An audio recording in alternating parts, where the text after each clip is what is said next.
Ligtas? Tingnan niyo ang ginawa niyo sa kanya. Ano?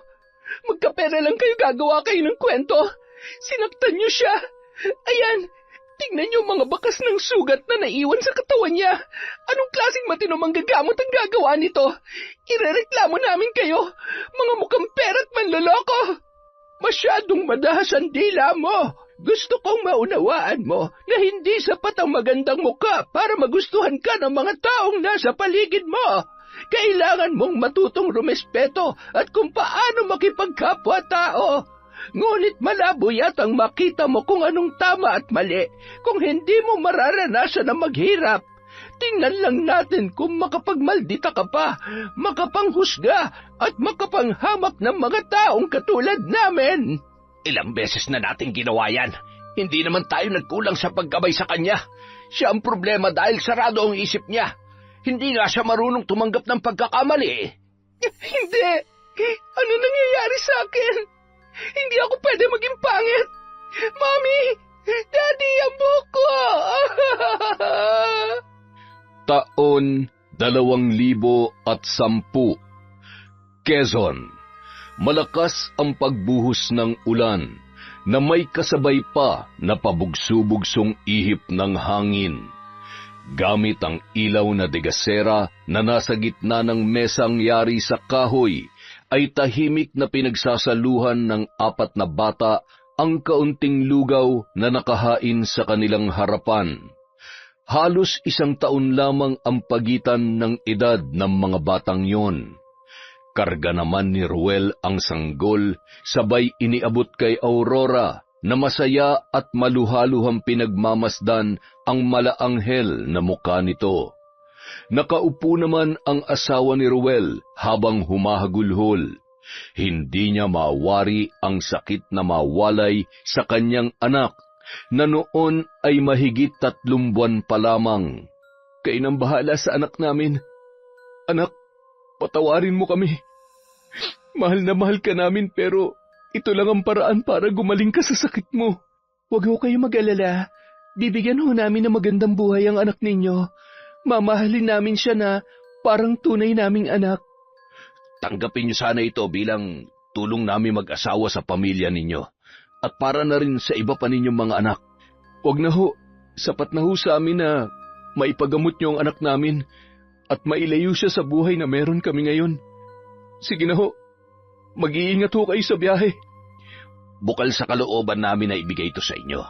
Hindi niyo po alam kung gaano kami nagpapasalamat ng asawa ko dahil sa batang ito. Siya ang bubuo sa pangarap namin magkaroon ng anak matapos ang ilang taon namin paghihintay. Maraming salamat po sa tiwala. Makakaasa kayo na nasa mabuting kamay ang batang ito. Ibinuka ni Fidel ang malaking kulay itim na payong at pinayungan ang kanyang mag-ina patungo sa kanilang sasakyan. Ilang hakbang pa lamang ay nagsimula ng umiyak ang sanggol na animoy hinahanap ang kanyang ina.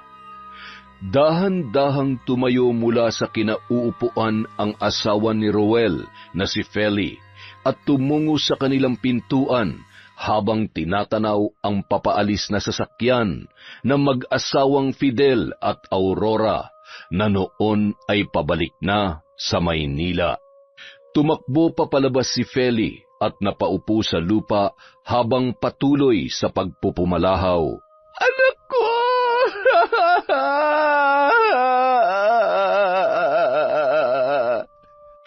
Agad namang sinundan ni Ruel ang kanyang asawa at pilit na pinapakalma sa gitna ng malakas na ulan. Tama na, Feli. Huwag mo na masyadong pahirapan ang sarili mo. Tandaan mo, ginawa natin to para gumaling siya. Mahal na mahal natin ang anak natin pero hindi sapat yun.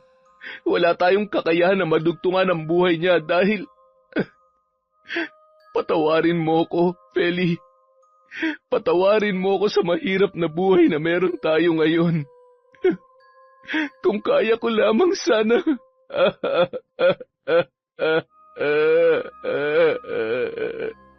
Isang mahigpit na yakap na lamang ang naitugon ni Feli sa kanyang asawang si Ruel. Samantala, nakatanaw naman sa bintana ang kanilang mga anak na umiiyak din ng mga sandaling yon. Napamahal na rin sa kanila ang kanilang kapatid, ngunit nauunawaan nila kung bakit kailangang ipaampun yon ng kanilang mga magulang. May kondisyon kasi sa puso ang sanggol na kapag hindi naagapan ay maaari niya yung ikamatay.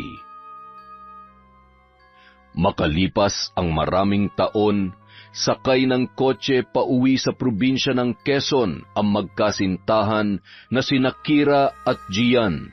Patuloy sa pagtunog ang cellphone ng dalaga, ngunit hindi niya yon sinasagot. Sino ba yung tawag ng tawag sa'yo? Sagutin mo na kaya. Sino pa nga ba? Di ang mami ko. Bahala siya. Uwi ako kung kailan ko gusto. Bakit ba hindi mo na lang sagutin at magpaalam ka ng maayos? Mapapagalitan ka na naman eh. Bakit? Ano naman ang bago doon? Lagi naman silang galit. Wala naman akong ginawang tama sa mata nila. Gumawa man ako ng tama o gumawa ng mali, may masasabi at may masasabi pa rin sila. Babe, hindi naman sila magagalit sa iyo ng walang dahilan. Malamang, iniisip lang nilang ikabubuti mo. Nag-aalala lang sila sa iyo. Can you just shut up? Mainit ang ulo ko. Huwag mo nang dagdagan. Hindi mo alam ang pakiramdam ng lahat na lang bawal at mali. Lahat na lang ididikta nila. Buong buhay ko kailangan kong sumunod sa gusto nila. Pagod na ako. Hindi na ako bata. Gusto ko lang munang lumayo at makapag-isip-isip. Kaya please lang, huwag ka nang dumagdag. Pwede? Okay, kung yan ang gusto mo. Sige. Ang akin lang naman, kailangan mo pa ring ipaalam sa mga magulang mo kung nasan ka para hindi sila mag-alala sa'yo. At sa tingin mo, papayag sila na kasama mo ako ngayon? Na magbabakasyon tayo? Nang tayo lang? My God! Siguradong pupuntahan nila ako at pauuwiin. Ay, just make sure na hindi sila magre-report sa pulis tapos madadamay pa ako dahil dyan sa... Huwag ka mag-alala. Hindi mangyayari yon. Sigurado naman ngayon marirealize na nila kung gaano nila ako sinasakal at... Ay, huwag na nga muna natin silang pag-usapan. Lalo lang ako naiirita eh. Samantala, hindi pa rin ba sinasagot? Ay, Aurora, mas mabuti pa sigurong hayaan na muna natin siya. Nagpapalipas lang yun ng sama ng loob. Hindi ko maintindihan kung bakit siya nagagalit. Lahat ng sinasabi ko ay para rin naman sa kanya. Ayaw ko lang siyang mapahamak.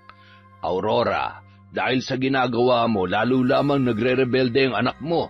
Hindi mo ba nakikita lahat ng ayaw natin ginagawa niya?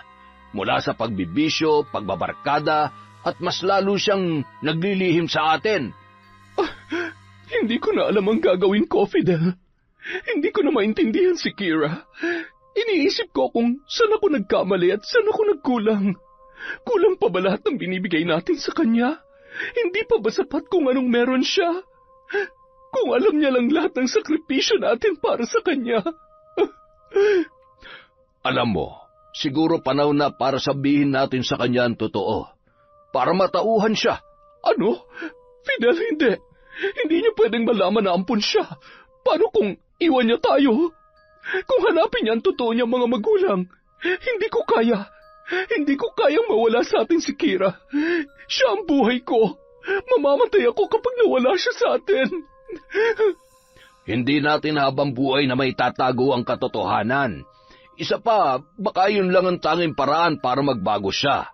Hindi naman pwedeng siya na lang lagi ang nasusunod. Nasanay na siya sa marangyang buhay, kaya kung sakaling bumalik siya sa totoo niyang mga magulang, babalik at babalik pa rin siya sa atin. Ay, kung alam niya lang kung gaano siya kaswerte sa buhay na meron siya ngayon. Samantala, babe, gising na. Nandito na tayo.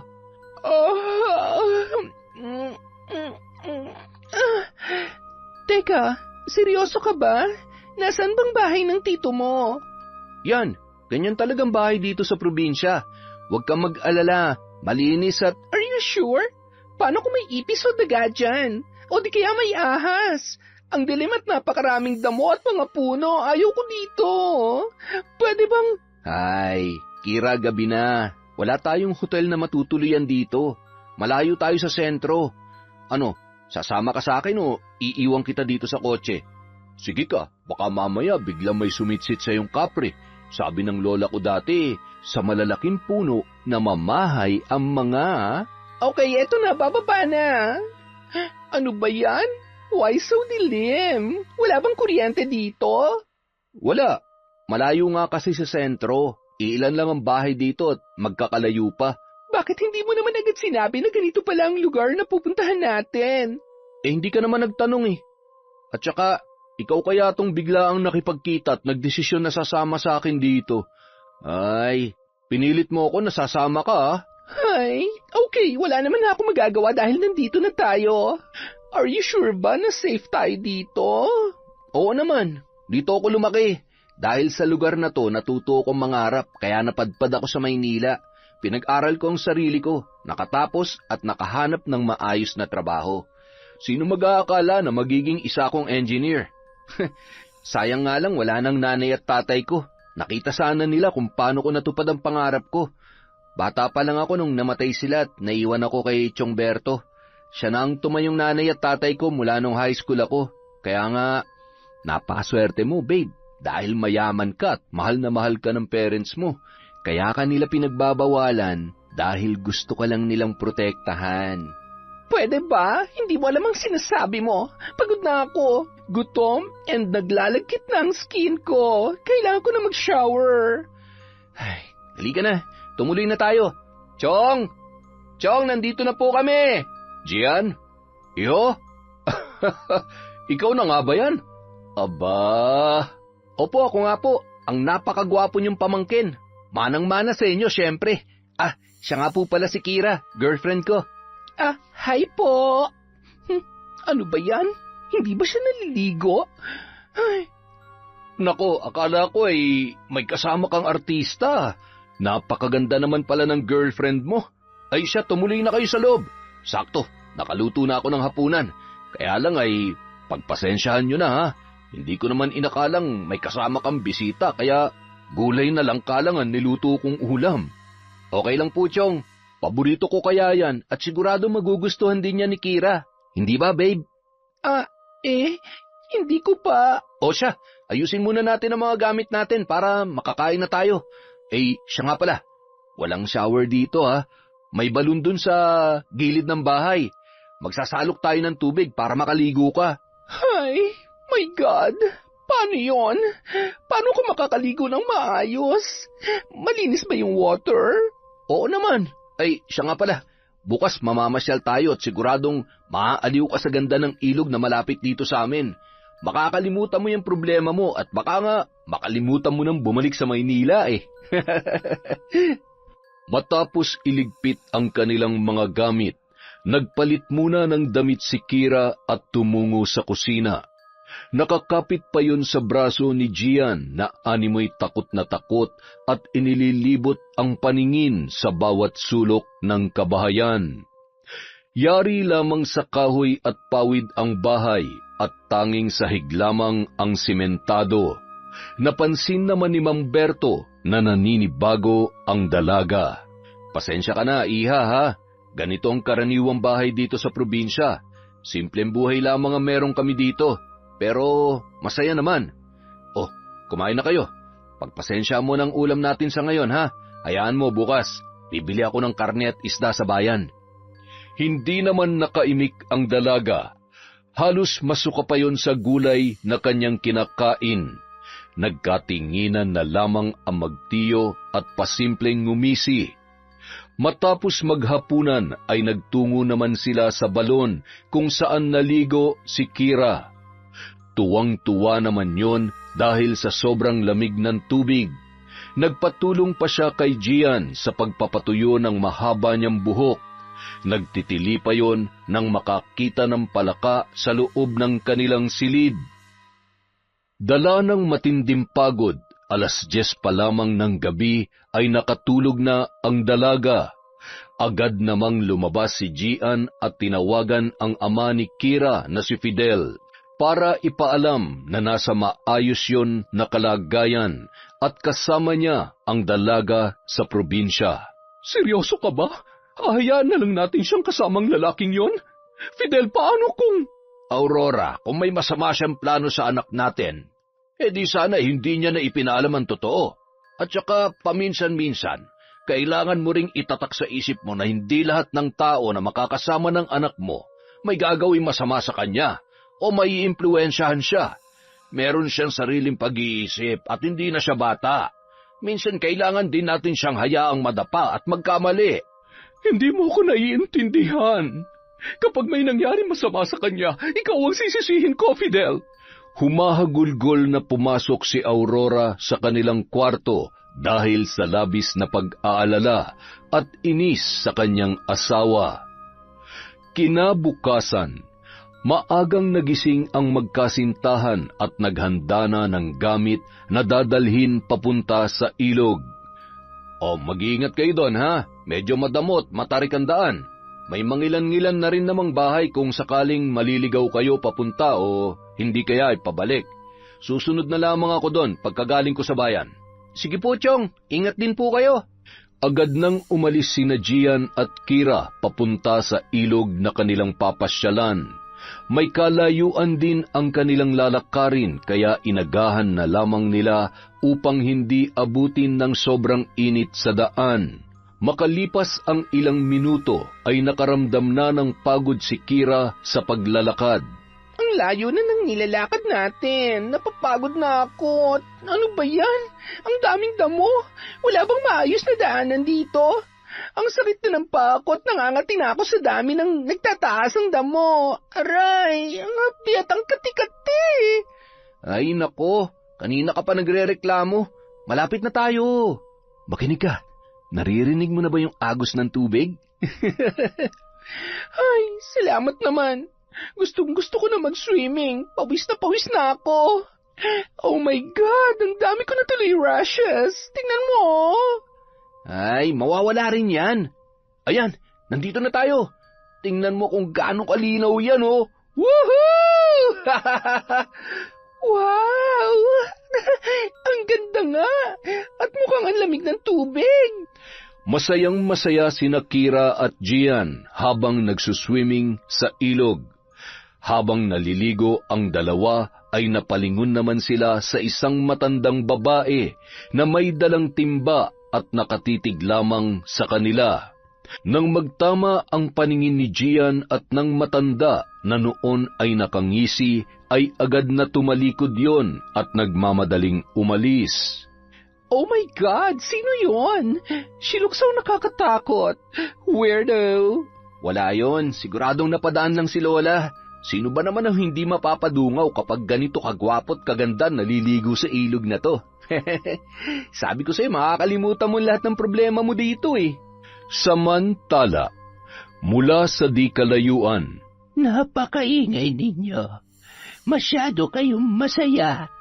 Tingnan ko lamang kung makakatawa pa kayo mamaya. Marahan yung bumulong ng mga salita sa hangin, pagkatapos ay nagpatuloy na sa paglalakad, papunta sa kanyang kubo sa hindi kalayuan sa ilog.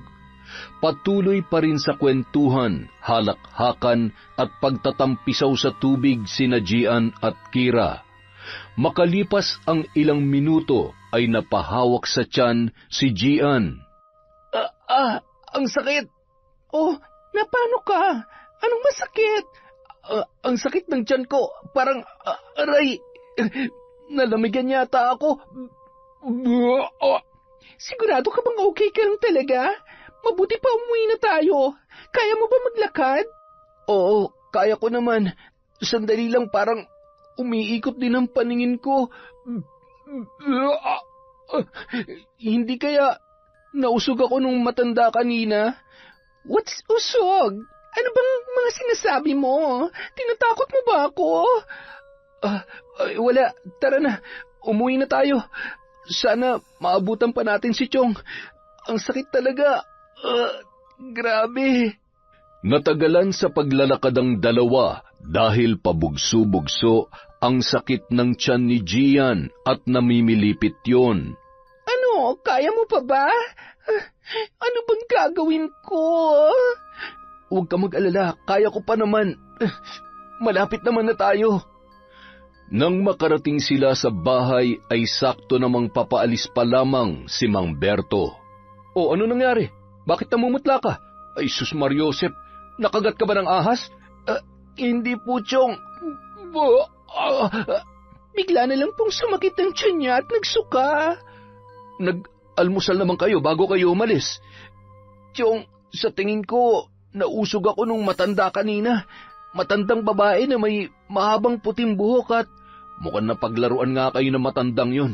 Sandali lang at ipaglalaga kita ng mga dahon at halamang ugat para maibsan niyang sakit ng tiyan mo. Matapos maglaga ng yerba buena at siyaang gubat, ay agad na pinainom ni Mang Berto si Gian. Ang pangit ho ng lasa, Chong. Hindi naman Bakit kasi pinapainom niyo siya niyan? May balak pa kayong lasunin siya o baka kayo naman talagang naglason sa kanya kaya sumakit ang tiyan niya at nagsususuka. Kailangan natin siyang dalhin sa ospital. Magdahan-dahan ka nga sa sinasabi mo. Hindi ko ipapahamak ang pamangkin ko. Hindi ospital ang kailangan niya. Posibleng ang nausog siya kaya albularyo makakapagpagaling sa kanya. Habang nasa ganoong sitwasyon ay dumating naman si Binsoy. Kapag walang pasok ay naglalakuyo ng isda sa mga kabahayan. Anak yon ng kilalang albularya sa nasabing lugar. Mang Berto, bibili po ba kayo ng isda? Oh, Binsoy, ikaw pala. Mabuti naman at nakarating ka rito. Ano nangyari sa kanya? Mukhang nausog Nasa bahay bang Nanay Feli mo? Opo. Papuntahin ko po ba dito o... Samahan mo na lamang sila sa inyo. Susunod ako. Akin na yung dala mong isda at sakto mukhang hindi na ako makakapanhik sa bayan. Seriously? Iaasan yung kalagayan ni Gian sa isang fake healer? Para ano? Para painumin ulit ng kung ano-ano? Babe, please. Totoong nakakapagpagaling sila. Hindi lahat ng sakit, lalo na kung di pangkaraniwan ay mapapagaling ng mga doktor. Tara na po, sumunod na po kayo sa akin. Nang makarating sa matarik na daan papunta sa bahay ni Binsoy, ay napansin naman ng binatilyo na hirap ng lumakad yon. Kaya naman inabot niya ang kamay ng dalaga para alalayan sana yun. Iyo, ako na. Tingnan mo nga yung kamay mo at mga kuko. So dumi, tapos hahawakan mo ako. Napakalansa mo at ako na bahala sa sarili ko. Alalayan mo na lang si Gian. Ay, ano ba namang klase mga daan to? Matapos ang 20 minuto, nakarating na rin sila sa bahay ng albularya na nagngangalang Feli, ang ina ni Binsoy. Halos 15 taon na rin mula nang matutunan noon ang panggagamot. Mayat mayang tinitingnan ni Binsoy ang muka ng dalaga. Hindi niya maintindihan kung bakit parang pamilyar sa kanya ang itsura noon. Bakit ka ba tingin ng tingin sa akin? Ngayon ka lang ba nakakita ng maganda sa tanang buhay mo? Pasensya na ho. Nay, may magpapagamot po. Agad namang lumabas si Aling Feli mula sa kusina nang makita ang dalaga na noon ay nakatingin din sa kanya ay natulala ang babae. Para lamang siyang nananalamin ng kabataan niya pa. Siguraduhin mo na mapapagaling ng nanay mo ang boyfriend ko, ha? Babe, please. Ano na naman? Nag-aalala lang naman ako sa'yo. Kung sana sa ospital na tayo pumunta, malapit na sana tayo. At siguradong gagaling ka pa. Anong nangyari sa'yo, iho? Sobrang sakit ho ng tiyan ko. Nausog po yata ako. Aray, ayan na naman.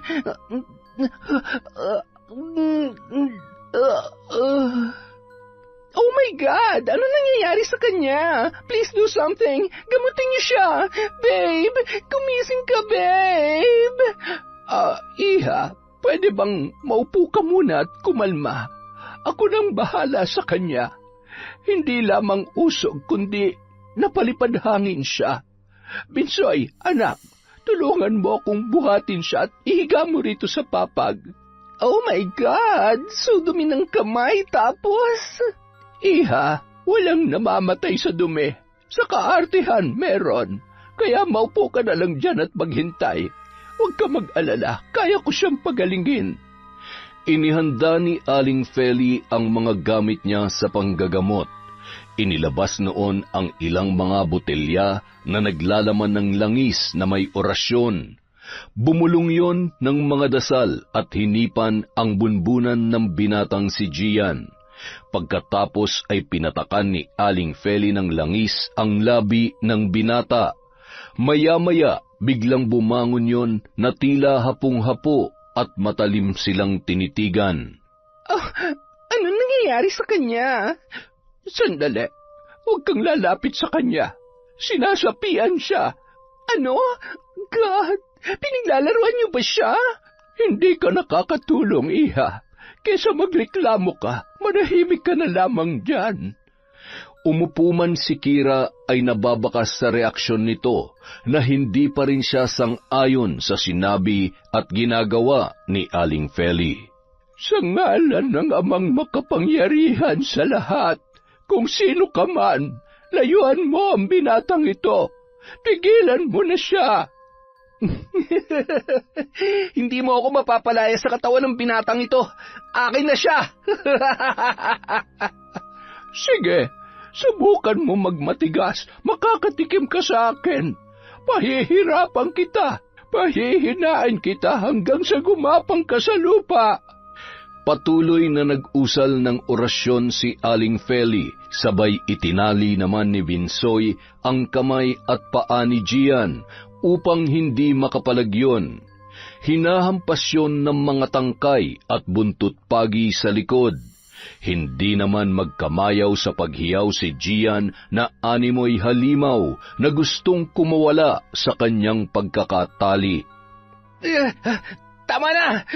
Anong ginagawa niyo? Itigil niyo na yan! Ano pa?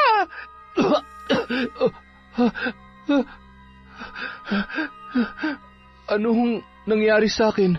Bakit? Salamat sa Diyos. Hindi niyo hinayaang mapahamak ka ng dahil sa masamang hangin na may kasamang sumpa ng kapahamakan. Ligtas ka na, iho. Ligtas? Tingnan niyo nga ang ginawa niyo sa kanya. Ano? Magkapera lang kayo, gagawa kayo ng kwento? Sinaktan niyo siya. Ayan, tingnan niyo mga bakas at sugat na naiiwan sa katawan niya. Anong klaseng matinumang gagamot ang gagawa nito? Irereklamo namin kayo, mga mukhang pera at manloloko. Kami na nga ang tumulong tapos irereklamo mo pa? Alam mo, kanina pa ako nagtitimpi sa iyo eh. Porke ba maganda ka at mayaman, ang lit-lit ng tingin mo sa amin? Para malaman mo kung hindi dahil kay nanay, pwede mapahamak ang boyfriend mo. Sige na, kung sa tingin mo ay masama at peke ang panggagamot ni nanay, makakalis na kayo. Wala kaming dapat patunayan sa inyo. O yan, kailangan lang talaga kitang talian kanina para hindi ka tumakbo at makapanakit. Mukhang mabait ka, pero itong kasama mo, nako, maganda nga, saksaka naman ng sama ng ugali. Ah, ganun ha? Masama pala ha? Huwag mong sasaktan ng anak ko. Bitiwan mo siya. Isa ka pa? Fake healer? Ano? Kira, tama na. Kira, ano ba? Tama na sabi. Ano ba nangyayari sa'yo? Sorry po, Aling Feli. Binsoy, yung bayad ko po pala, wag na. Hindi na kailangan. Oo, mahirap kami pero marangal ang ginagawa kong panggagamot. Sige na, makakaalis na kayo. Hindi yon ang unang pagkakataon na nakita ni Gian si Kira kung paano magalit. Madalas ay nagwawala at hindi nun mapigilan ang kanyang sarili. Nanginginig pa ang mga kamay noon sa galit at naninigas ang bagang. Halika na, umuwi na tayo. Aray, ano pa? Bakit mo ba ako sinisigawan? Dahil hindi na tama yung ginawa mo. Sinaktan mo sila pagkatapos nila tayong tulungan. Alam mo, hindi ko maintindihan kung bakit mo ginawa yun. Bakit ba ang dali-dali para sa'yo manghusga, ha? Ako pa ang mali? Hindi mo ba alam na pinagtatanggol lang kita sa mga manlolokong yon? Kira, enough. Sumusobra ka na. Lahat na lang ba? Mula sa mga magulang mo, mga kaibigan mo, pati mga inosenteng tao kinakalaban mo. Hindi mo ba nakikita na may mali rin sa'yo?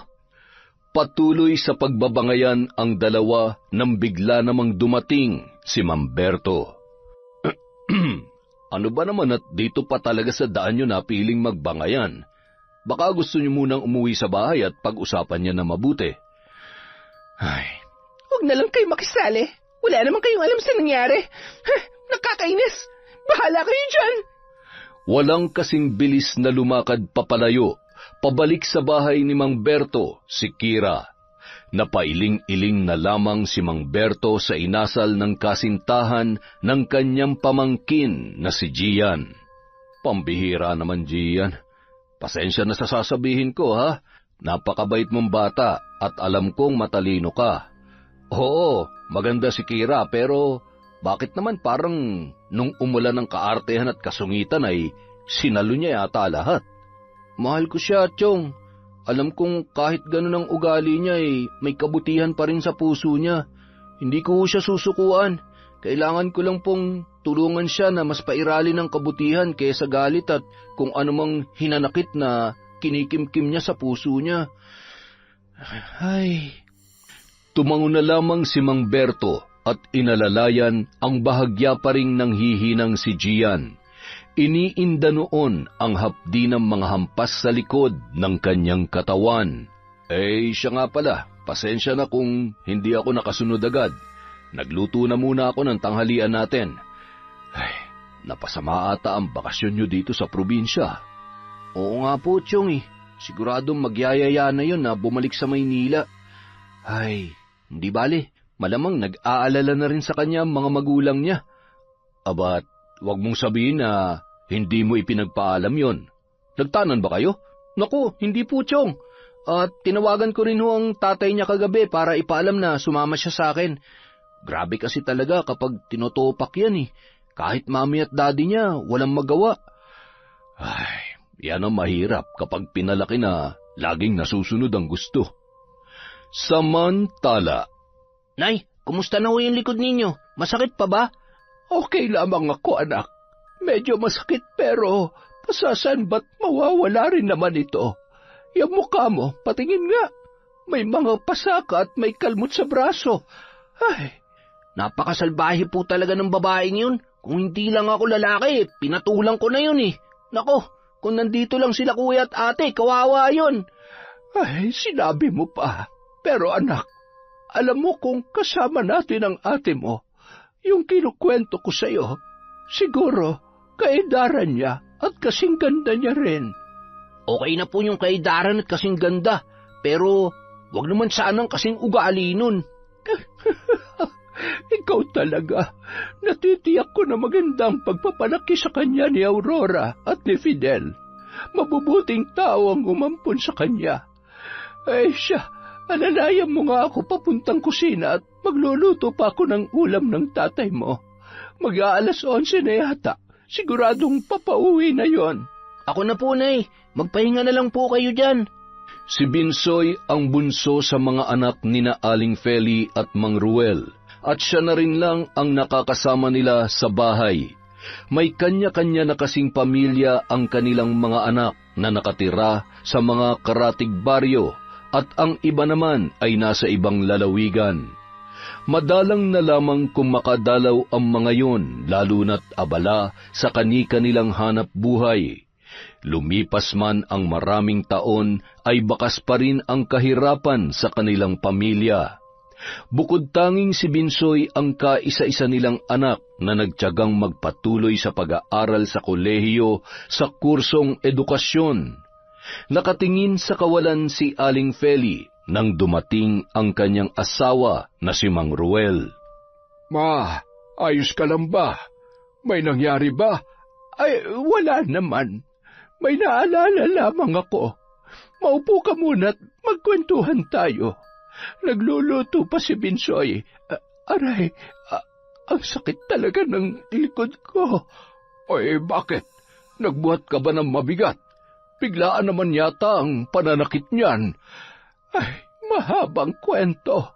Kanina kasi ay may napadpad ditong dayo. Wari ko'y yung lalaki, yung pamangkin ni Berto.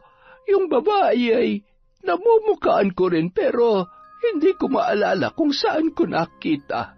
Hawig nga ng panganay natin pero saksakan ng maldita.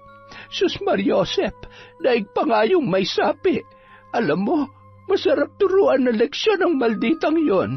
Sinaktan niya ang bunso natin, may mga pasa at kalmot tuloy. Tapos nung inawat ko ay tinulak ako. napasama tuloy itong likod ko.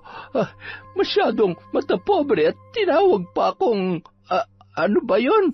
Fake healer. Ay nako, hayaan mo na't makakahanap rin ng katapat ang ganoong klase ng tao. Ipagpasadyos mo na lamang. Isa pa, itigil mo na yung pagtanggap mo ng pambabarang at lalo lamang akong kinakabahan sa parusang balik niyan. Gustuhin ko man, pero ngayon pa ba? Nakakatulong din naman ito para sa pangmatrikula ni Binsoy. Isa pa, sila naman tong sumasadya sa akin rito. Hindi rin sila lalapit sa akin kung hindi nila kailangan ng tulong ko. Mas marami pa rin naman ang nagagamot ko kesa sa... Ayan, nangangatwirang ka na naman. Ay siya, sandali lamang at tutulungan ko na si Bunso. Ipahinga mo muna yung likod mo.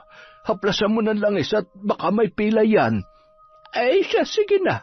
Lakad na't huwag mo akong alalahanin. Mawawala din ito. Ay, salbahe kasing dalaga yon. Ay, teka. Pagka sinuswerte ka nga naman, siguradong buhok niya itong nasa upuan. Mahaba, manipis at may kulay. Humanda ka sa akin, maldita ka. Fake healer pala. Sa kabilang banda, Kira, ano ba? Hindi mo ba naiintindihan? Sabay tayong babalik sa Maynila. Pakalmahin mo muna sarili mo. Wala kang mapapala kung lagi mong paiiralin yung init ng ulo mo. Wala pang laman yung tiyan mo mula kanina at maawa ka naman, hindi pa gaanong bumabalik ang lakas ko. Di ako magdadrive. Problema ba yon? Okay, pero please, maya-maya ng konti. Kailangan ko magpahinga. Alam mo namang... Kasalanan ko ba yon? Ha? Di ba dapat sisihin mo yung mag-inang yon? Iha, kumain na muna kayo. Sige na, pumunta na kayo sa kusina. Mahirap bumiyahe ng gutom. Wala nang nagawa pa ang dalaga kundi sundin na lamang ang sinabi ni Mang Berto. Bakas pa rin sa muka at kilos noon ang pagkairita habang naglalakad papuntang kusina. Hindi na lamang umiimik si Gian, ngunit inaasikaso niya pa rin yon sa kabila ng masama nitong pakiramdam. Pagkatapos kumain ay mas pinili na lamang ng dalaga na magmukmuk muna sa isang silid, habang ginagamot ni Mang Berto ang mga sugat ni Gian sa likod. Pagkatapos ay uminom rin yon ng gamot para mawala ang pananakit ng kanyang katawan. Bandang 5:00 ng hapon, nagpaalam na si Gian sa kanyang tiyuhin. Sigurado ka bang kaya mo nang magmaneho? Kaya ko naman na ho, at saka marunong din naman pong magmaneho si Kira. Sige po, babalik na lamang po ako dito. Bago makaalis ang dalawa, ay sakto namang may dumaang mga kadalagahan sa labas ng tarangkahan ni Mang Berto. Napalingon ang mga yon at nakatingin kay Gian, sabay nagbulong-bulungan at pasimpleng nagtawanan. Pinandilatan, sabay inirapan ni Kira ang mga dalaga, kaya nagmadali na lamang sa paglalakad ang mga yon. Padabog na lumabas sa tarangkahan ang dalaga papunta sa lugar kung saan nakaparada ang kotse ni Gian. Hindi na ako magtataka kung bakit babalik ka dito. Hindi na lamang dinugtungan pa ni Gian ang sinabi ni Kira. Pinagbuksan niya yon ng pinto ng kotse at nang makapasok ay napabuntong hininga na lamang ang binata. Kumaway pa siya sa kanyang tiyuhin bago tuluyang pumasok sa kanyang sasakyan. Matapos ang halos 5 oras na biyahe ay nakarating na rin sila sa bahay nila Kira. Agad na bumabayon at padabog pa ring inabot ang kanyang gamit sa may likod na bahagi ng sasakyan ni Gian. Sandali, mag-usap muna tayo. Anong pag-uusapan natin? Yung nangyari kanina? Pagagalitan mo na naman ako? Sisisihin? Pasensya na ha? Pasensya naman kung dahil sa akin nasira ang masaya sanang bakasyon mo. Di sana may nakilala ka pang bago, magaganda at mababait na dalaga ron. Tutal naman hindi mo na kayang intindihin ang ugali ko. Alam mo, sa tingin ko, mas mabuti pa maghiwalay na lang tayo. Maghiwalay? Seryoso ka ba dyan sa sinasabi mo? Sa tingin mo ba nagbibiro lang ako? Sige na, umalis ka na. At mula ngayon, ayaw na kita makita. Bumalik ka na doon sa probinsya at magpakasaya ka. Okay, yan ba talaga ang gusto mo? Alam mo, napapagod na rin ako sa paulit-ulit na ganito eh. Kung talagang ayaw mo na, wala naman na ako magagawa. Kaya kung yan ang desisyon mo, di sige. Pero itong tatandaan mo, kahit sinong lalaki hindi tatagal sa'yo kapag hindi mo binago yung ugali mo. At sa tingin mo mag-adjust ako sa inyo? Kung ayaw niyo sa akin, di wag. Pare-pareho lang kayo. At sanay naman akong walang nagmamahal at tumatanggap sa akin. Kung si mami at daddy nga, hindi ako maintindihan ikaw pa kaya? Ano pang hinihintay mo? Umalis ka na! Bahagya pang tinulak ni Kira si Gian bago siya pumasok sa loob ng kanilang bahay. Nilingon niya pa ang sasakyan ng binata na noon ay humarurot na paalis. Akala mo naman maghahabol ako sa'yo? Sa ganda kong to, akala mo hindi ako makakahanap ng much better? Pinagbuksan naman ng kanilang katulong si Kira na noon ay patakbong umakyat sa pangalawang palapag ng kanilang bahay, kung saan naroroon ang kanyang kwarto. Pagkapasok ay nagsara yun ng pinto at doon ibinuhos ang naghahalo-halo niyang emosyon. Ang kwartong yon ang saksi sa lahat ng bigat na pinagdadaanan niya, lalo na sa mga pagkakataon na hindi niya rin maintindihan ang kanyang sarili. Kinabukasan, habang nagkakape ang mag-asawa sa kusina, ay malungkot na tumungo roon si Kira. Mahigpit niyang niyakap ang kanyang mga magulang. Pinag-alala mo kami ng mami mo Buti na lamang tinawagan ako ni Gian dahil kung hindi ay siguradong natataranta na kami sa paghahanap sa iyo. Han, mas mabuti pang kalimutan na lang natin ang nangyari. Ang importante ay nandito na ang anak natin. Huh?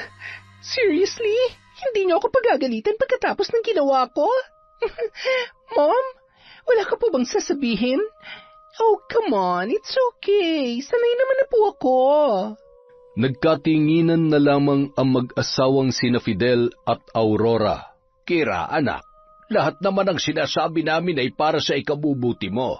Oo, lagi ka naming sinisita sa mga ginagawa mo pero hindi ibig sabihin hindi ka namin mahal at gusto lang naming punahin ang mga pagkakamali mo. Gusto naming itama kung anong sa tingin namin ay mali at para din yun sa kapakanan mo. Kapakanan ko? Talaga ba? O baka naman kapakanan ninyo sa image ng pamilya natin? Sumasobra ka na! Hindi ka namin pinalaki para bastusin kami. Ibinigay namin lahat ng gusto mo. Kung alam mo lang kung gaano ka kaswerte na napunta ka sa amin, kaya wala kang karapatang... Han, tama na. Huwag mo naman saktan ang anak natin. Ano ka ba naman? Anong ibig niyong sabihin? May hindi ba kayo sinasabi sa akin? Mami? Kira, anak, patawarin mo kami. Sa loob ng maraming taon mula nung inampun ka namin, ni minsan hindi namin inisip na ampun ka. Mahal na mahal ka namin na para naming tunay na anak. No, hindi ako ampon. Bawiin niyo yan. Hindi totoo yan. Yan ang totoo. At ngayon alam mo na, gusto ko lamang malaman mo na sa oras na hindi ka magbago, mas mabuti pang... Hindi! Ayoko! Hindi ako ampon! Hindi totoo yan! Sinungaling kayo! Walang kasing bilis na tumakbo si Kira paakyat ng hagdan habang humahagulgol. Bumalik ka rito, Kira! Kinakausap pa kita! Ano ba? Bakit mo ginawa yun?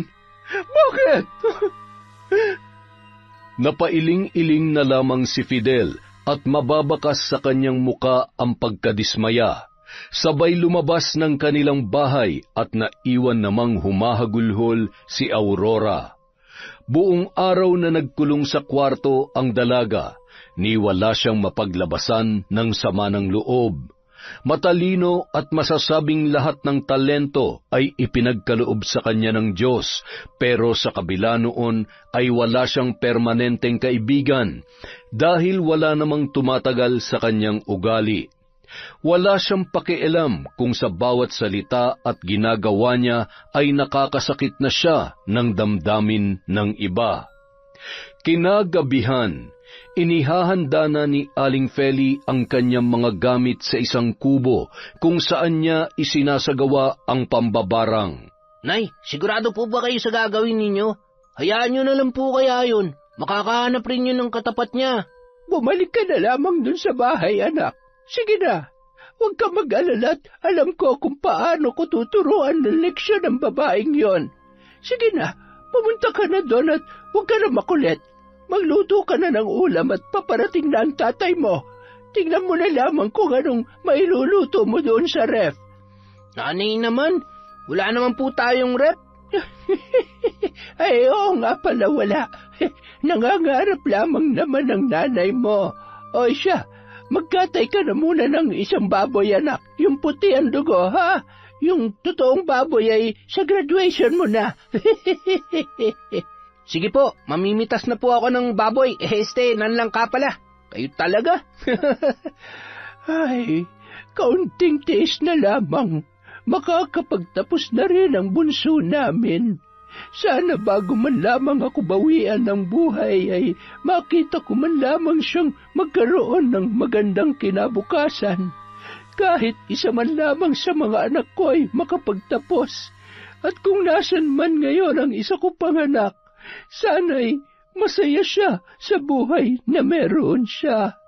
Pumasok si Aling Feli sa kanilang kubo at doon ay isa-isa niyang inilapag ang kanyang mga gamit sa sahig. Inilabas niya ang isang maliit na sisidlan sa kanyang bulsa kung saan nakatago ang buhok ni Kira. Dahan-dahan niya yung kinuha at inilagay sa isang botelya na may langis at maliliit na insekto.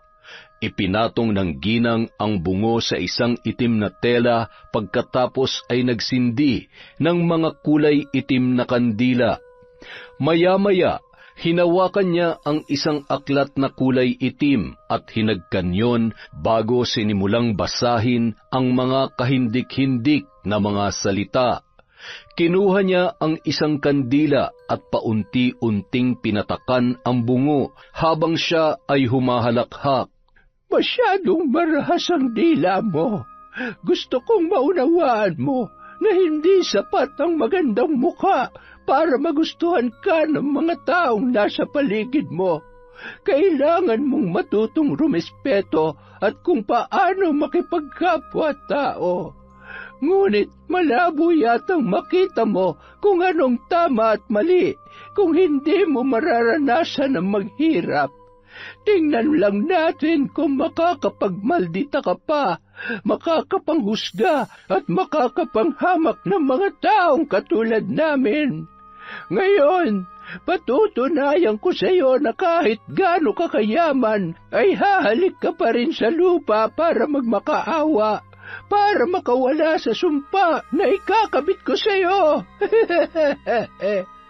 Lahat ng ipinagmamalaki mo ay malalagas kasabay ng mga buhok mo at ang bawat hibla at maging ang anit mo ay ngangat-ngatin ng mga kuto.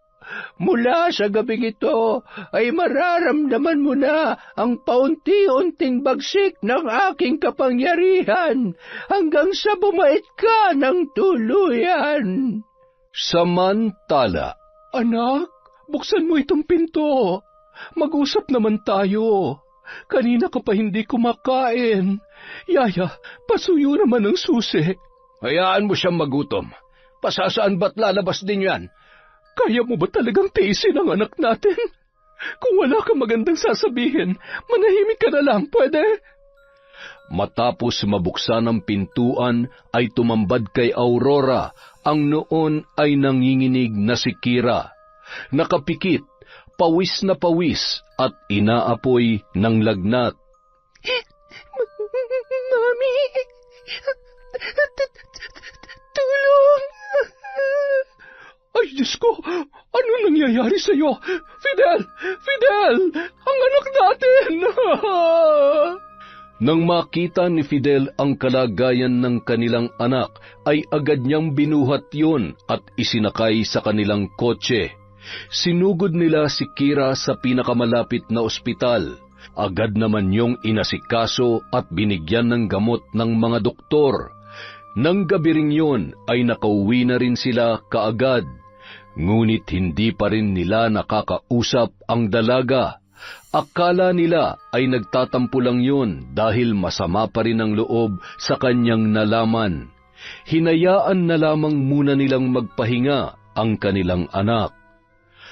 Nang sumunod na araw, maagang nagising ang dalaga para sa kanyang voice lesson nung araw na yun. Pumasok sa banyo at agad siyang napaharap sa salamin at pinagmasdan ang kanyang sarili. Napabuntong hininga pa yon, sabay napakamot ng ulo. Ramdam niya ang labis na pangangati ng kanyang anit. Matapos maligo ay agad naman yung nawala. Pagkatapos magbihis ay bumaba na siya agad at tinawag naman siya ng kanyang ina para kumain ng almusal. May lakad ka pala ngayon. Sumabay ka na lamang sa akin. Huwag na po, Daddy. Kaya ko naman na po. Nagtatampo ka pa rin ba sa amin ng daddy mo? Umiling lamang ang dalaga at sumubo ng sunod-sunod. Uminom ng tubig at agad na ring lumabas ng bahay. Anong plano mo? Hayaan na lang natin siyang ganyan? Na tayo ang susuyo kapag may kasalanan siya? Hanggang kailan tayo magiging sunod-sunuran sa kung anong gusto niya? Masyado na matigas ang ulo niya. Ay, Han, huwag nating susukuan ang anak natin. Alam ko na darating ang araw, matututo rin siya sa mga pagkakamali niya. Paano siya matututo kung sa bawat pagkakamali niya ay sinasalo mo? Akala mo ba hindi ko alam ang lahat ng mga kalokohan niya mula nung nag-aaral siya hanggang sa ngayon? Wala siyang ibang ginawa kundi gumawa ng gulo at wala siyang nakakasundo. Lahat na lamang galit sa kanya, kinakalaban niya, at pati tayo ay hindi niya na rin sinusunod. Alam mo ba, sa tingin ko, kailangan na natin siyang patingnan sa... Pwede ba tumigil ka na? Walang sakit sa utak ang anak natin. Kailangan lang talaga natin siyang kausapin na maayos. Ilang beses na natin ginawa yan. Hindi naman tayo nagkulang sa pagkabay sa kanya. Siya may problema dahil sarado ang isip niya. Hindi nga siya marunong tumanggap ng pagkakamali. Hindi ba? Siya, pag-usapan na lang natin to mamaya. Papasok muna ako sa trabaho at maaga ang meeting ko sa mga bagong investors. Samantala, napatigil si Kira sa pagmamaneho ng kanyang kotse nang maramdaman niya ang sakit sa kanyang lalamunan. Sinubukan niyang kumanta, ngunit maging siya ay napatakip sa sarili niyang tainga. Ano nangyayari sa akin? Bakit nagkakaganitong boses ko? Hindi pwede to.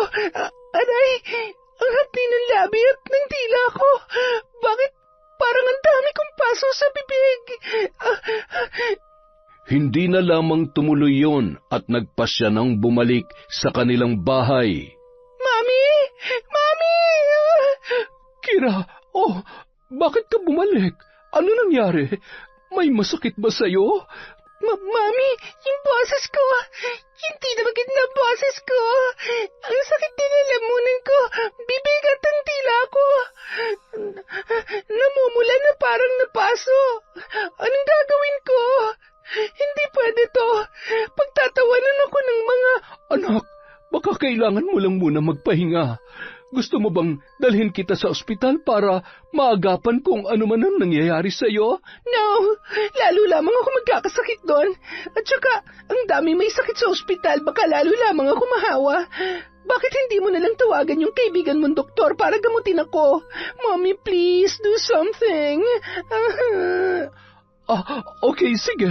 Sandali lang. Go to your room at tatawagan ko na lang muna si doktora. Agad naman silang pinuntahan ng nasabing doktora para gamutin si Kira. Nabawasan naman ang kirot ng mga paso niya sa bibig at dila matapos mabigyan ng gamot. Ngunit kahit makalipas na ang ilang linggo ay hindi pa rin naaayos ang kanyang boses. Hindi matanggap ni Kira ang nangyayari sa kanya, kaya naman lalo lamang nagmukmuk yon hanggang sa maisipan niya na lamang na magpinta para gumaan ang kanyang pakiramdam. Ngunit sa halip na mga bulaklak at magagandang tanawin ang maipinta, ay mga nakakatakot na nilalang ang kanyang naiguguhit. Habang nagpipinta yon ay pinuntahan naman yon ng kanyang ina. Kira, ano ang mga yan? Ang ganda po, diba? malapit na ho itong matapos. Aray ko! Mami, ang kamay ko! Aray! Ano na naman bang nangyayari? Diyos ko naman, bakit ka ba nagkakaganyan? Halika na, magpahinga ka nga at na-stress ka lang sa mga pinagagagawa mo. Alam mo, mabuti pa, sumama ka na lang sa daddy mo sa office at pag-aralan mo kung Ako? No way! Baka mag-alisan pa mga empleyado nyo tapos sisihin nyo na naman ako.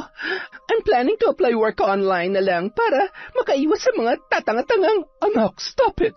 Anak, hindi masama maging malawak ang pangunawa sa lahat ng pagkakataon. Mommy, I can't. Kaya nga ako umiiwas, diba? Aray ko. Mommy, tingnan mo. Nanginginig ang kamay ko. Hindi ko mapigilan. Mommy! Pilit na pinakalma ni Aurora ang kanyang anak na si Kira. Napapansin niya ang kakaibang pagbabago sa katawan ng dalaga maliban na lamang sa ugali nito, dahil mula sa pagkabata noon ay sadyang kilalanan nila ang kamalditahan ni Kira.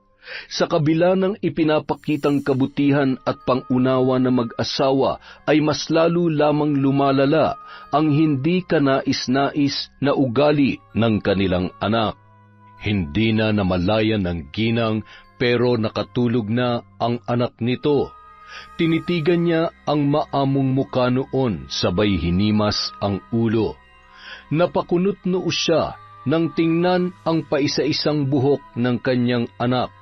Napatingin din siya sa sahig at napansin na napakaraming nalagas na buhok ni Kira. Ay, Diyos ko po, ano nangyayari sa kanya? Bakit ang daming lisa at kuto?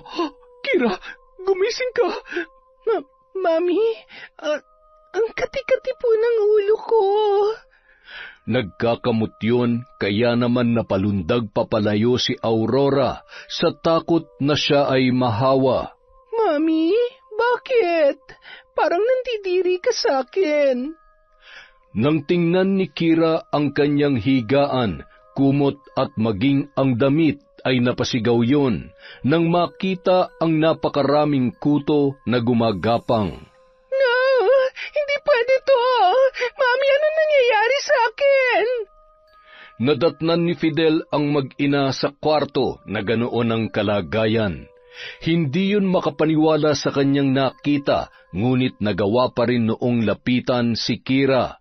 Maya-maya, bigla na lamang nawala ang napakaraming kuto na yon, ngunit kasabay noon ay ang tuluyang pagkalagas ng buhok ng dalaga. Hindi! Ano nangyayari sa akin? Hindi ako pwede maging pangit! Mami! Daddy! Ang buhok ko! Nangyari ang lahat ng to mula nang pumunta kayo sa probinsya kasama si Gian. Hindi kaya napaglaroan ka ng mambabarang doon? Maliban sa tiyuhin niya, sino pang... Yung fake healer. Siguradong siya may gawa nito sa akin. Mami, Daddy, samahan niyo po ako. Kailangan nilang pagbayaran ng ginawa nila sa akin. Humanda sila sa akin. Hindi mangyayari sa iyan kung wala kang kasalanan. Ano ang ginawa mo sa kanila? Daddy, hindi mo ba nakikita? Ako ang biktima dito. Mga monster sila. Pagbabayaran nila to. Samahan niyo ako sa lugar na yon. Ano? Ayaw niyo? Ayaw niyo ako samahan? Ha? Pues, haharapin ko sila mag-isa. Sasamahan ka namin pero nakikiusap ako. Hindi ito ang tamang pagkakataon para magmataas ka. Hindi mo ba nakikita nagiging epekto sa iyo dahil sa mga inaasal mo? Kailan ka magbabago? Kapag wala nang lahat sa iyo, matuto ka magpakumbaba kung gusto mong manumbalik sa dati ang itsura mo. Nung mga oras ding yun, tinawagan ni Fidel si Gian para samahan sila sa nasabing lugar. Agad namang pumunta ang binata nang malaman ang nangyari sa kabila ng hindi nila pagkakaunawaan ni Kira. Unti-unti na ring nagiging lantang gulay ang dalaga habang yakap ng kanyang ina na si Aurora sa loob ng kanilang sasakyan. Amoy na amoy nila ang lansa mula sa mga sugat nito sa ulo, ngunit tinitiis lamang nila yon. Nakapikit ang dalaga at nanunuyo na ang labi. Ano ba kasi ang nangyari? Bakit ka nagkakaganyan? Inawat ko naman po siya pero nagawa niya pa rin pong saktan yung albularya at yung binatilyong anak. Alam niyo naman po kung paano magalit si Kira. Pagkatapos, marami pa po siyang binitawang masasakit na salita, kaya siguro... Yan na nga bang sinasabi ko eh. Sana pagkatapos ng lahat ng ito'y matuto na siya. Sana hindi pa mahuli ang lahat bago niya pagsisiyan ang mga pagkakamali niya. Huwag ka nga nagsasalita ng ganyan. Gagaling pa ang anak natin. Kung kailangan kong lumuhod at magmakaawa sa mambabarang na may gawa nito sa kanya, gagawin ko. Mailigtas ko lamang ang buhay ng anak ko. Kira, anak, magpakatatag ka. Nandito lamang si Mami, ha? Han, naiintindihan ko nararamdaman mo. Mahal na mahal ko rin naman ang anak natin. Kaya lang, hindi sa lahat ng pagkakataon ay mapoprotektahan natin siya. Siya lamang ang makakatuwid ng pagkakamali niya. Bandang 8:00 ng umaga nang sila ay makarating sa probinsya. Kinarga ni Gian ang dalaga papunta sa bahay ni Aling Feli. Nagkatinginan pa ang mag-asawa nang tila pamilyar ang mga dinaanan nila papunta sa lugar na yun. Nakahinga naman sila ng maluwag nang makita na ang bahay na kinaroroonan ng albularya na tinutukoy ni Gian, dahil natitiyak nilang malayo yon sa bahay ng totoong magulang ng dalaga. Tao po! Tao po! Magandang araw po. Kailangan ho namin ng tulong ninyo. Agad naman na lumabas si Binsoy, sabay na pakunot ang noo nang makita si Gian at ang mga kasama noon, pati na rin ang walang malay na babae. Lumapit yon at halata sa muka ang pinaghalong inis at kaba. Wala ho dito si nanay. Pasensya na kayo. Maghanap na lamang kayo ng ibang albularyo. Alam ko na may kasalanan ng anak namin. Pakiusap, huwag niyo namang gawin to sa anak ko. Sumilip si Aling Feli sa pinto at nang matanawan niya ang mga pamilyar na muka, ay nakaramdam siya ng panghihina at kaba. Dahan-dahan niyang inihakbang ang kanyang mga paa, kasabay ng pag-agos ng kanyang luha. Aurora? Fidel? Kayo magulang ng... Aling Feli? Ay, Diyos ko! Anong ginawa niyo? Kayo ba may gawa nito sa kanya? Kayo ba ang bumarang kay Kira? Patawarin niyo ako. Hindi ko alam. Hindi ka namin dapat sisihin. Sa ngayon ang importante ay gumaling siya. At siguro nga, panahon na para malaman niya ang totoo. Maaaring tadhana na rin ang gumagawa ng paraan para umabot tayo sa ganitong sitwasyon. Agad na inilapag ni Gian ang dalaga na nalilito pa rin sa pinag-uusapan ng mga kasama niya at ni Aling Feli. Mami, hindi ko na kaya. Nahihirapan na po ako. No, anak, lumaban ka. Hindi mo pwedeng iwan si Mami. Mahal na mahal kita. Mamamatay ako kapag nawala ka sa akin. Aling Feli, ano ba? Pagalingin mo siya. Gawin mong lahat na makakaya mo. Habang isinasagawa ni Aling Feli ang ritual, punong-puno naman ng pagtataka si Binsoy na noon ay nakakunot ang noo. Sabay nilapitan yon ni Gian. Kilala mo ba sila? Hindi po. Hindi ko nga alam kung bakit parang magkakakilala sila eh. Pero pamilyar ang pangalan nila. Kung hindi ako nagkakamali, sila ang mga umampun sa kapatid ko na may sakit sa puso noon. Pero imposible. Wala akong kapatid na masama ang ugali katulad ng babaeng yan. Paano kung magkapatid nga kayo? Kung sakali man, ipupusta ko, hindi niya rin matatanggap. Lalo niya lamang kaming mamalitin dahil mahirap lang kami. Pasensya ka na sa mga nangyari ha.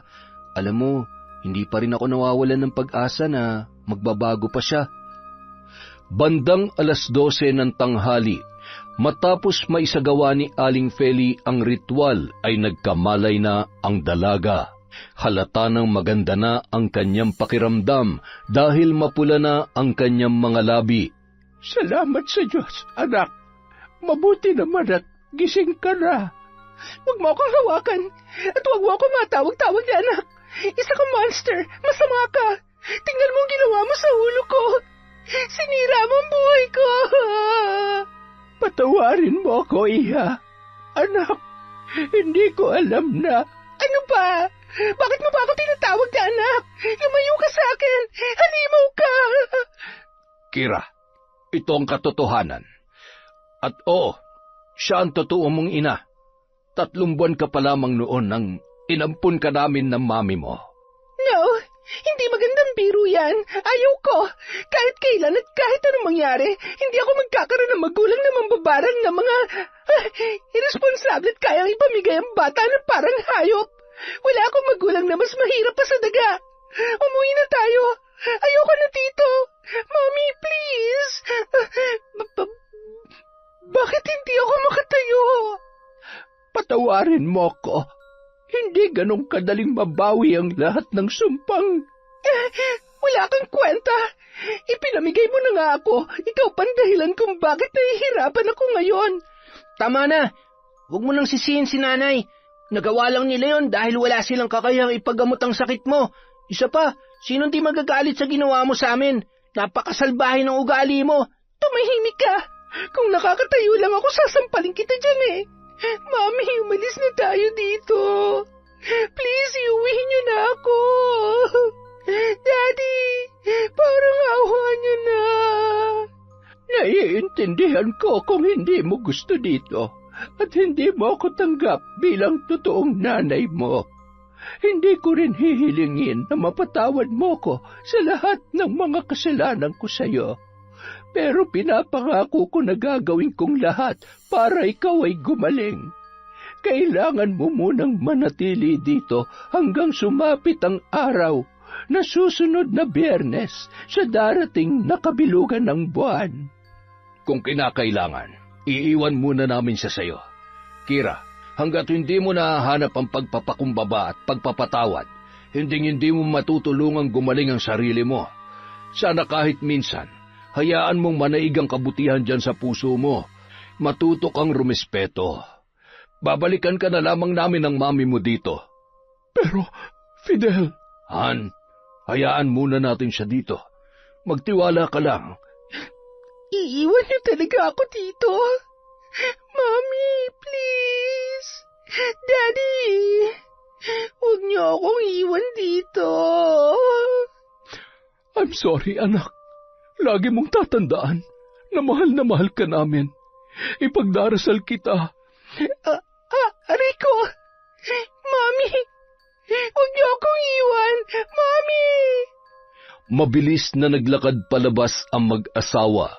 Sinundan naman yon nina Aling Feli at Binsoy. Huwag kayong mag-alala. Hindi ko siya pababayaan. Humihingi ho ako ng tawad sa mga nangyari. Sa nagawa niya sa inyo at sa anak ninyo. Hindi po namin alam kung paano siya tuturuan ng leksyon. Kaya sana, dahil sa mga nangyayaring ito ay matuto na siya. Babalik ho kami at sana habaan niyo ang pasensya niyo sa kanya. Ito nga po palang pera kung ano man ang kailanganin niya o hingin niya sa inyo. Huwag, hayaan mo siyang maranasan ng simpleng buhay. Sa tingin ko malaking bagay na makita niya kung gaano siya kaswerte sa buhay na meron siya ngayon. At agad nang hinila ni Fidel ang kamay ng kanyang asawa. Samantala, nagmamadali namang tumakbo papasok ng balkonahe si Gian kung saan naroon pa rin si Kira na noon ay humahagulgul pa rin. Anong ginagawa mo dito? Umalis ka na. Pareho lang kayo. Hindi niyo ako mahal. Ano bang tinutunga-tunga mo? Umalis ka na. Iwanan mo ako rito. Magsama-sama kayo.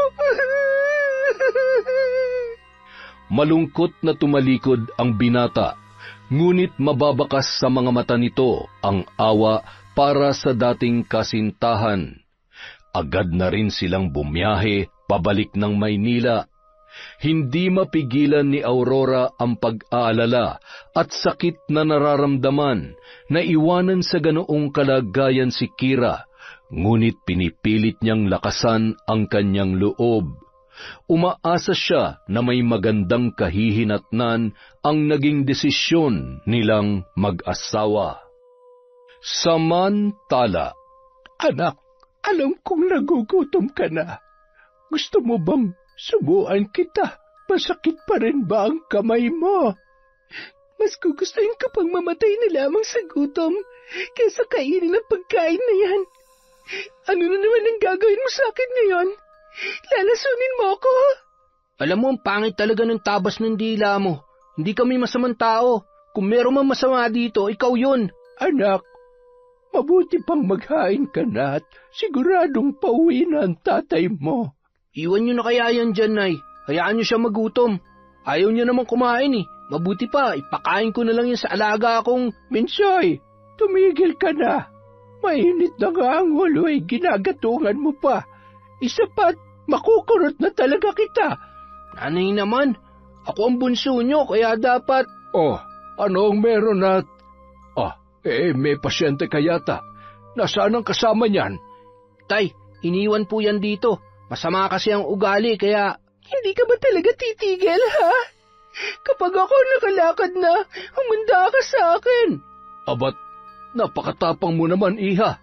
Partida, may sakit ka pa niyan. Pa, si Kira. Siya ang anak natin. Ha? Ano ba ang pinagsasasabi mo dyan? Wala naman tayong anak na maldita at wala din tayong anak na ang pangalan ay Kira. Siya yung ipinampun natin kina Aurora at Fidel. Siya ang anak natin. Hindi mo ba siya namumukhaan? Ano? Ay, Diyos ko, nananaginip ba ako? Ikaw nga ang anak naming... ano ang nangyari sa'yo? Paanong... Ano ba? Lumayo ka sa akin. Ang dumi-dumi mo at ang baho mo. Ew, so kadire. At pwede ba? Hindi niyo ako anak. Si Mami at si Daddy lang ang mga magulang ko. Napaka-arte mo. Akala mo naman gusto kitang maging kapatid. Che, tay, hayaan nyo na nga yan. Nay, halika na, kumain na tayo. Napabuntong hininga na lamang ang mag-asawa at napilitan na iwanan muna ang dalaga sa balkonahe na noon ay nakahiga pa rin sa papag. Pagkatalikod ng mga yon ay lumapit naman ang aso at agad na kinain ang pagkain na nasa pinggan. Shoo! Nagugutom na ako. Pati ba naman ikaw na aso ka? Nakikisali ka pa rin. Siguro ikaw ang amo ng bisit na mabahong bansot na yon. Nakakainis. Ano bang gagawin ko? Gusto ko nang kumain. Mami! Habang kumakain sa kusina ay hinay-hinay naman na nagkukwentuhan ang mag-anak. Matapos ilahad ni Aling Feli ang lahat ay napakamot ulo na lamang si Mang Ruel.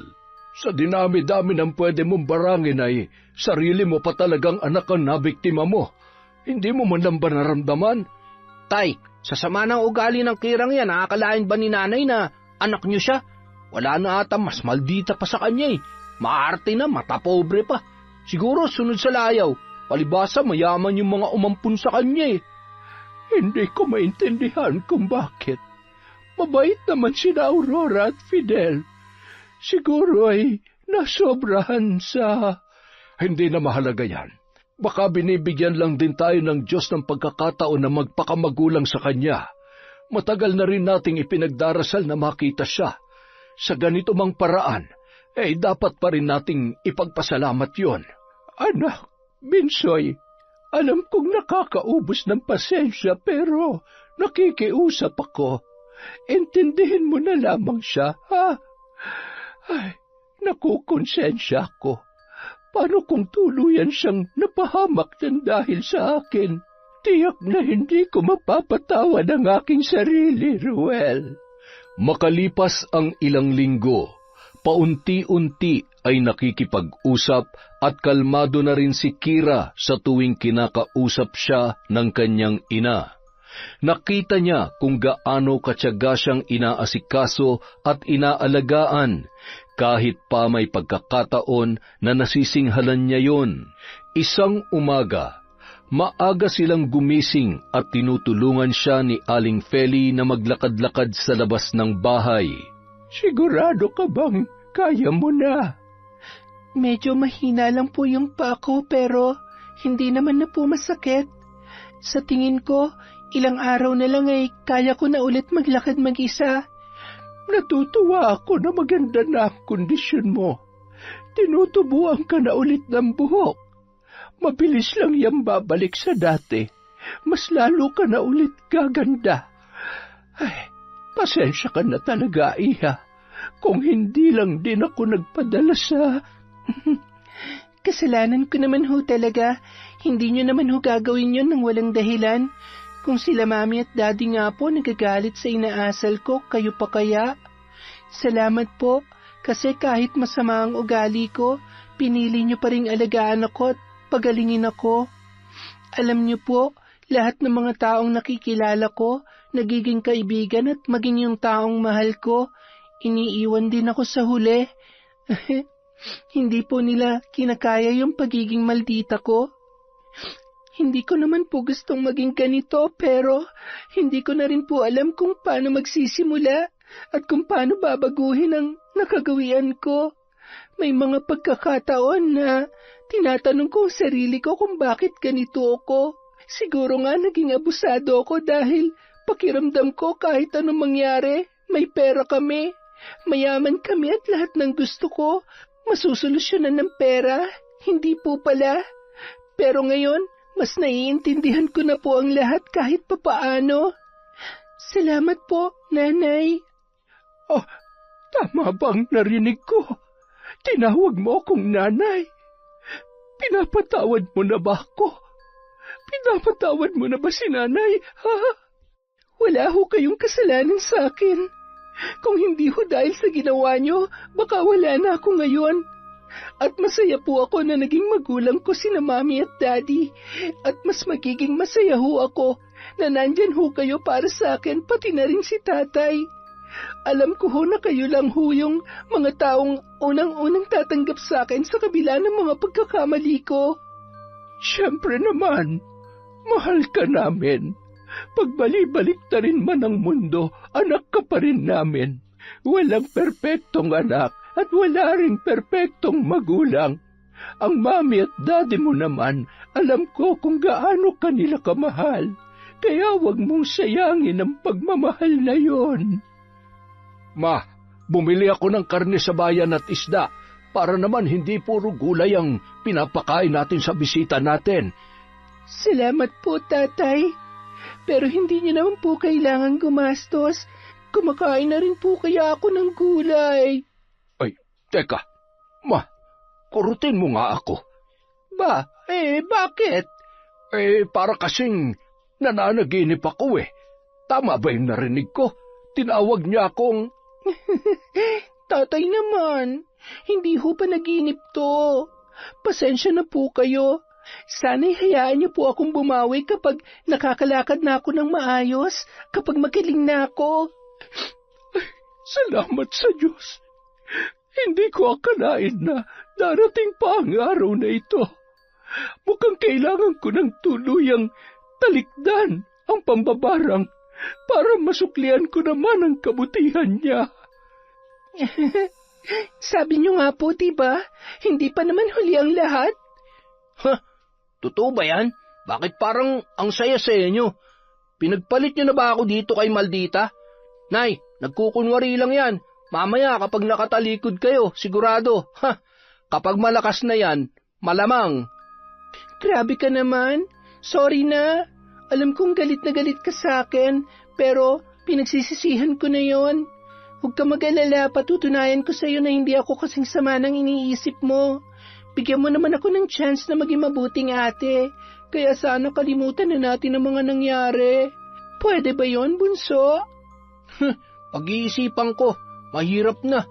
Matalino rin kaya ako, kaya hindi pwedeng basta-basta na lang ako maniniwala sa'yo. Kailangan kong makasiguro at mapatunayan na bumabait ka na talaga. Kaya lang, wag mo masyadong pilitin, baka mamaya lagnating ka. Okay lang, aalagaan naman ako ni Nanay. Sus, nasasanay ka na ha. Baka makalimutan mo akong bunso dito ha, at akong pinakamahal ni Nanay.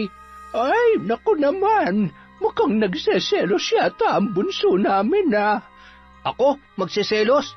Hindi pero konting-konti na lang ipapasundo ko na yan dito sa mami at daddy niya. Makalipas ang isa pang linggo, tuluyan ng nanumbalik ang lakas at sigla ng dalaga. Suot ang sombrero na pinahiram sa kanya ni Binsoy, humarap sila sa salamin sabay nagtawanan. Magkamukha pala tayo, te. Oo, pero mas gwapo ko kung sakaling lalaki ako at mas matangkad ako, no? Mukha lang naman dapat ang pinag-uusapan na damay pa yung height. Paano, ready ka na ba? Susunduin ka na ng mami at daddy mo. Oo, pero alam mo, sigurado ako na mamimiss ko kayo. Mamimiss ka rin namin, lalong-lalo na sina tatay at nanay. Hindi bali, pwede ka naman magbakasyon dito kasama si Kuya Gian. Wala na yon. Sa ginawa ko at sinabi ko sa kanya, siguradong maghahanap na ng iba yon. Pero kung mahal ka niya, siguradong kahit anong mangyari, magtsatsaga siya sa'yo kahit maldita ka pa. Ngayon, medyo bumait ka naman kaya sigurado babalikan ka nun. Ewan ko sa'yo, ang kulit mo. Kaya mamimiss kita Alagaan mo na maayos si nanay at tatay ha. Huwag ka mag-alala, tutulungan kitang makapagtapos at mapaayos tong bahay. Saka, gusto ko na rin makilalang mga kapatid natin. Nung araw ding yun ay sinundo na si Kira ng kanyang mami at daddy. Masaya at mahigpit na yumakap yon sa kanyang nanay at tatay bago umalis. Labis namang nagpasalamat sina Fidel at Aurora.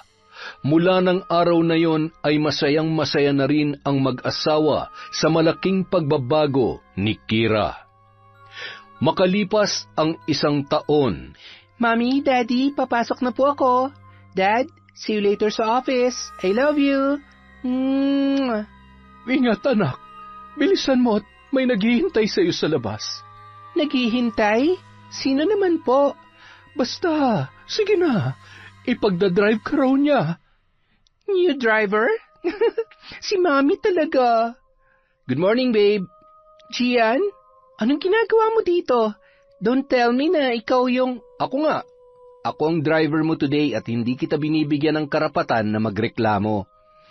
Okay, mag-drive ka kung gusto mo, pero para saan naman to? Bakit ngayon ka lang nagpakita sa akin? Wala lang. Nagpamiss lang naman ako.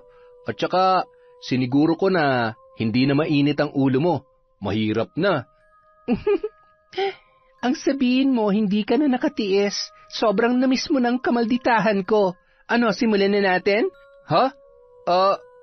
Okay lang. Namiss ko naman talaga yan. At sobrang namiss kita, Kira. I miss you too.